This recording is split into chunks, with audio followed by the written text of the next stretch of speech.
World War II began with the sound of explosions. But for millions of Jews in Europe, it started earlier with the sound of shattering glass and the whisper of terror.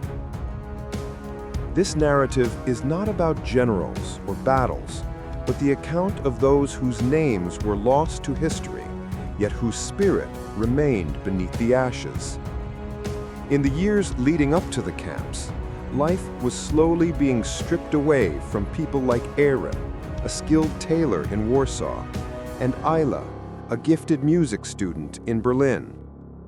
Racist laws rose like an invisible wall, separating them from society. The Star of David badge, once a symbol of religious identity, now became a brand of humiliation. Aron's hands trembled daily as he worked with needle and thread, knowing his workshop's days were numbered.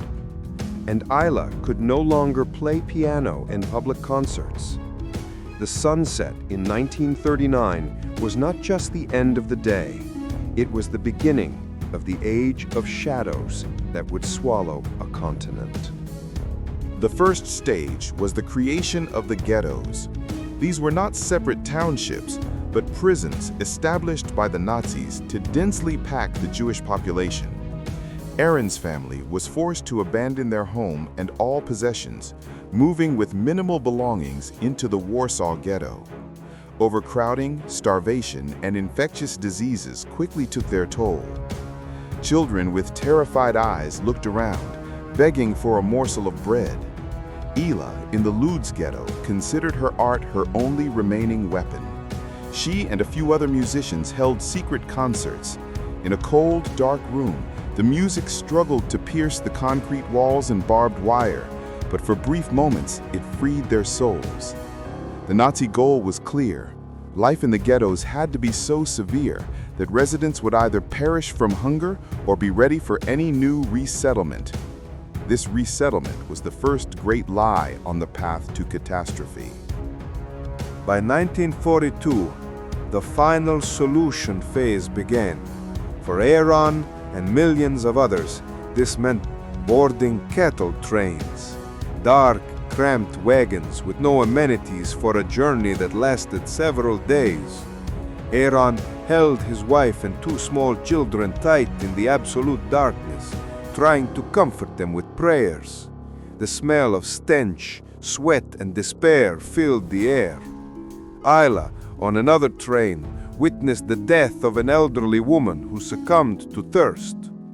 No one was allowed to step out, relieve themselves, or even breathe freely.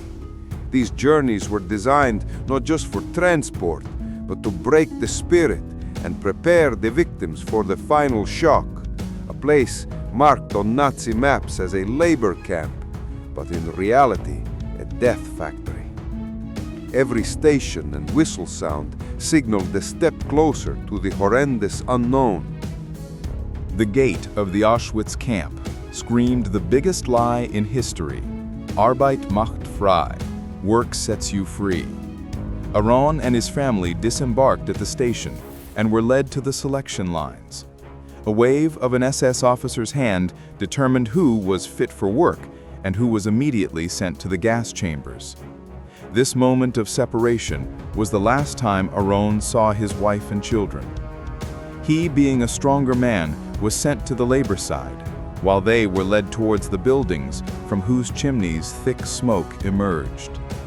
Ila was also separated from her family, but due to her musical skills, she was selected for the camp orchestra, a terrifying choice that forced her to play cheerful music as others marched to their deaths. Life in the camp became a perpetual struggle for survival. The barracks were cold and unsanitary, and every bunk was shared by several people. Hunger was not a sensation, but a permanent state. The food rations consisted of a piece of black bread and a bowl of watery soup, barely enough for survival, but not for the grueling labor they had to perform. Aron was assigned to a production workshop where he and hundreds of others sewed German military uniforms and equipment. Beatings and humiliation were routine. The SS guards were not humans, but the embodiment of cruelty. Ila, in her striped prisoner uniform, was forced to play for Nazi officers and sometimes even for prisoners on their way to the gas chamber. Her music no longer carried the passion of the past, but a mechanical sound that masked the terror within. Even in hell, humanity was not entirely extinguished. Resistance existed in small, hidden forms. Aron, in the workshop, sometimes deliberately made minor errors in sewing Nazi uniforms, or secretly shared a crust of bread with a weaker fellow inmate. These small acts were fuel for spiritual survival. Another story involves a Jewish doctor who risked his life to treat sick children in hidden camp sections, utilizing scarce resources and his medical knowledge. Ila and her orchestra colleagues sometimes secretly played forbidden pieces or religious music very softly in the barracks, a tune of hope only audible to the ears of their companions. This silent resistance was a reminder that the Nazis could imprison bodies, but they could not completely destroy the soul. One of the most heinous aspects of the camps was the medical experimentation conducted by Nazi doctors, especially Joseph Mengele, known as the Angel of Death. These experiments were often performed on twins, children, and defenseless prisoners.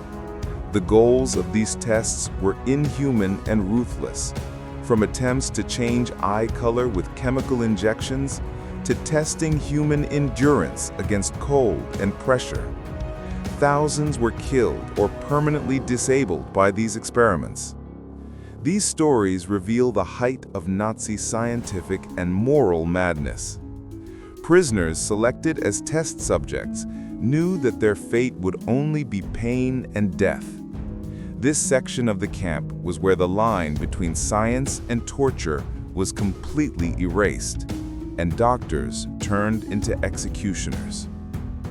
One of the darkest secrets of the camps was the existence of the Sonderkommando, Jewish prisoners who were forced to work in the death factory in exchange for a few more months of life, guiding victims to the gas chambers, removing the bodies, and burning them in the crematoria.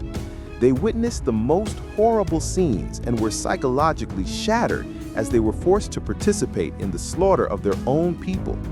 Despite the threat of death, members of various Sonderkommandos at Auschwitz attempted to document the atrocities through secret photos and testimonies. These photos were secretly buried and found after the war as undeniable evidence of Nazi crimes.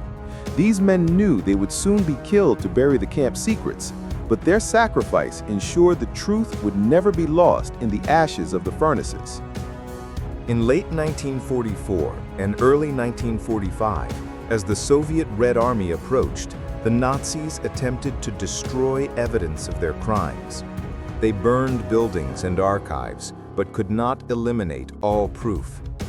The Nazis initiated death marches, forcing thousands of prisoners on long treks in the winter cold toward inner German camps to prevent their liberation by the Allies.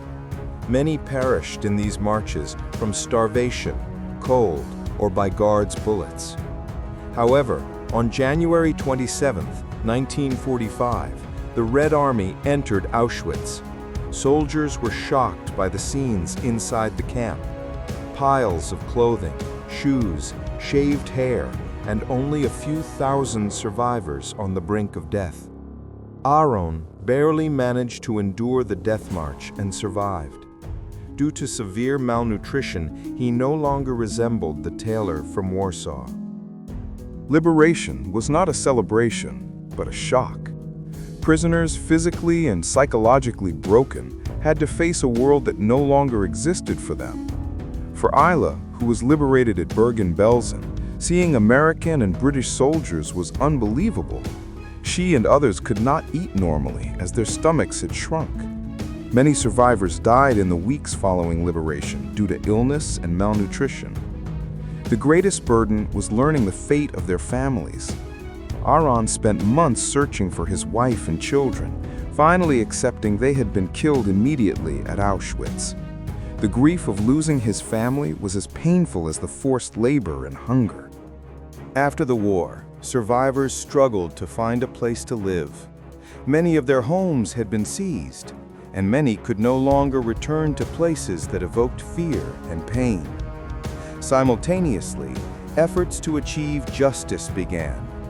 In the Nuremberg trials, key witnesses from the camps testified, including Sonderkommando members and survivors like Aron and Ila.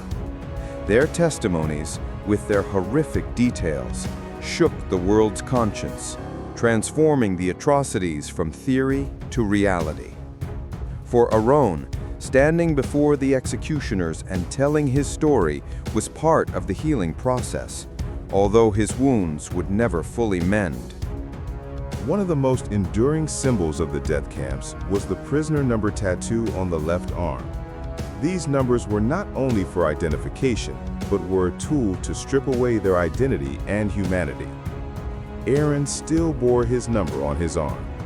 This tattoo was an eternal souvenir that never let go of the past. For Ila, this number recalled the days she was forced to celebrate death with music. In the post-war years, these tattoos were not marks of pride, but solemn confirmations of the atrocities the world tried to deny. Each number represented a full life, a family, and a history that had been crushed by a state-run machine.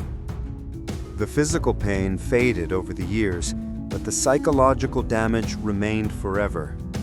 Many survivors suffered from concentration camp syndrome, nightmares, permanent fear, and an inability to trust others or enjoy a normal life.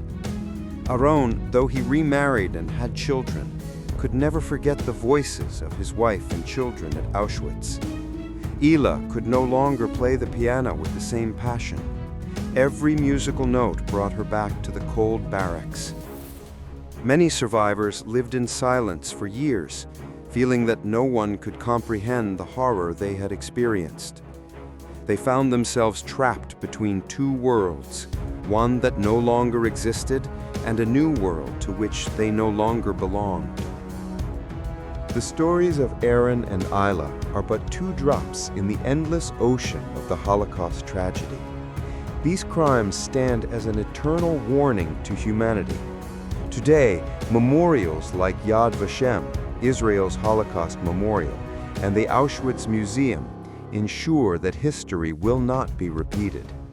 We have a duty to listen and to remember. We must understand how hatred, prejudice, and silence can lead to such catastrophes. The survivors' stories remind us that even under the darkest conditions, our power to choose to preserve humanity remains. This is not just a sad story, but a lesson about the moral responsibility of all humans in the face of hatred. As time passes, the last survivors of the Holocaust are leaving us. The duty of narrating their stories is thus passed down to the next generations. Aron and Ila both eventually passed away, but their stories of survival, resistance, and loss have become a global legacy. We must preserve these stories not only through museums and books, but with our hearts and minds. World War II, with all its atrocities, showed us that the most horrific things happen when humans cease to see humanity in others. Let us commit, for the sake of Aron, Ila, and the 6 million who were buried under the ashes of silence, to always stand against prejudice and keep the flame of their memory alight.